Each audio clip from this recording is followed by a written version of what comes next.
40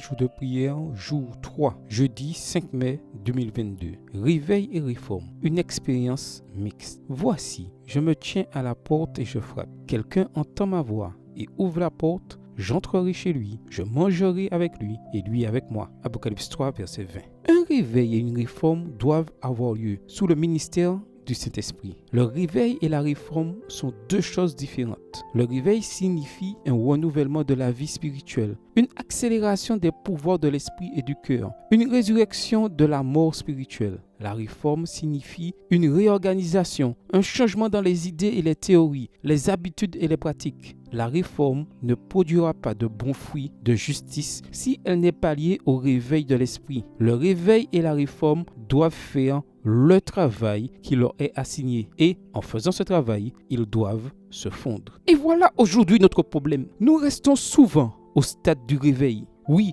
de bons plans de réveil, mais qu'en est-il de la réforme? Nous continuons toujours dans nos mauvaises habitudes, dans l'habitude continuelle, constante, et avec la fin, entre guillemets, de cette crise de pandémie, nous sommes retournés dans nos mauvaises habitudes. Il est temps aujourd'hui, vraiment, de passer certes par le réveil avec l'aide du Saint-Esprit, mais surtout à une réforme. Nos habitudes continuelles d'adoration, continuelles de service doivent cesser. Nous devons tout réformer au sein de nos communautés et surtout dans nos vies. Il est temps d'accomplir ce changement dans nos vies. Oui, sans réforme, pas de réveil, pas de salut. Défi du cœur. La transformation de nos vies en individus qui révèlent l'amour de Jésus est l'œuvre d'une vie. Ce travail a lieu lorsque le Saint-Esprit nous apporte la vie spirituelle. La puissance de résurrection de Dieu nous ravive et, par conséquent, notre faim de Jésus augmente. Mais cela ne s'arrête pas là. La beauté du réveil est qu'il est continu et conduit à une réforme de chaque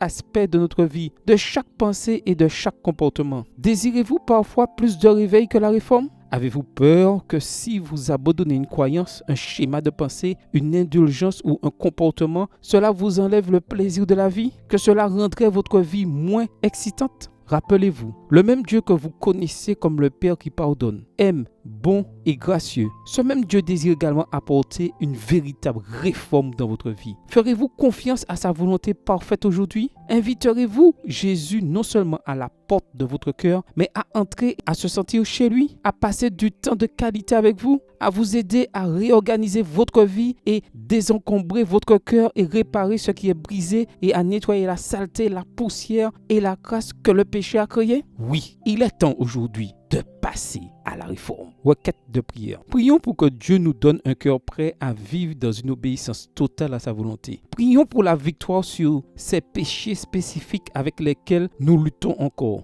Prions pour tous les jeunes et croyants que nous connaissons qui luttent contre la dépendance, la dépression ou d'autres problèmes de santé mentale. Prions pour nos membres d'église en Europe de l'Est. Que Dieu intervienne et soit glorifié dans cette crise douloureuse en cours. Prions pour les croyants qui font face à la persécution religieuse en ce moment, comme en Asie et au Moyen-Orient. Prions pour notre liste de 7 noms. Amen. Que le Seigneur vous bénisse.